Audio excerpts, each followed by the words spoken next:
Every human body contains more than 30 trillion cells, and all of them depend on glucose for energy. Inside each cell are tiny power stations called mitochondria that convert glucose and oxygen into usable energy. But when we eat foods that cause a glucose spike, three major processes happen in the body: oxidative stress, glycation, and fat storage. How? 1. The train problem: free radicals and oxidative stress. Think of mitochondria like workers on a steam train who shovel coal into the furnace to produce energy. When the right amount of fuel arrives, everything runs smoothly. But a glucose spike is like delivering too much coal too quickly. The worker can't burn it fast enough, so it piles up. Inside our cells, this overload causes the mitochondria to release free radicals, unstable molecules that damage cells. They can damage DNA, harm cell membranes, accelerate aging. When too many free radicals accumulate, the body enters a harmful state called oxidative stress, which contributes to diseases like heart disease, diabetes, and cognitive decline.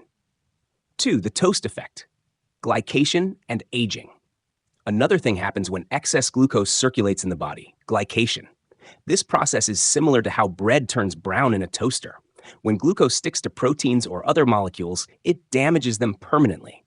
Scientists call this the Maillard reaction.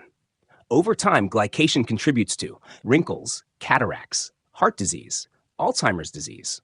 Sugary foods are especially harmful because fructose causes glycation about 10 times faster than glucose, accelerating aging even more. Doctors measure long-term glucose exposure using the HbA1c test, which checks how much hemoglobin in the blood has been glycated over the past few months. 3. The Tetris strategy: insulin and fat storage. To protect the body from excess glucose, the pancreas releases insulin. Insulin acts like a Tetris player trying to clear blocks by storing glucose in different places. First, glucose is stored in the liver as glycogen. Next, it is stored in the muscles, which can hold a much larger amount. But if those storage areas fill up, the body converts the extra glucose into fat. Fructose makes the situation worse because it cannot be stored as glycogen.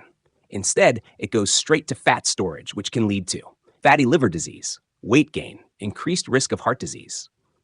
Why insulin matters. Insulin is essential for survival, but repeated glucose spikes cause the body to release large amounts of insulin repeatedly. Over time, chronically high insulin levels contribute to obesity, type 2 diabetes, polycystic ovarian syndrome, PCOS. Insulin also prevents the body from burning stored fat. As long as insulin levels remain high, fat stays locked inside fat cells. The key insight: when we reduce glucose spikes, we automatically lower insulin levels, reduce oxidative stress, slow aging, and allow the body to burn stored fat more effectively. In simple terms, controlling glucose spikes is one of the most powerful ways to protect long-term health.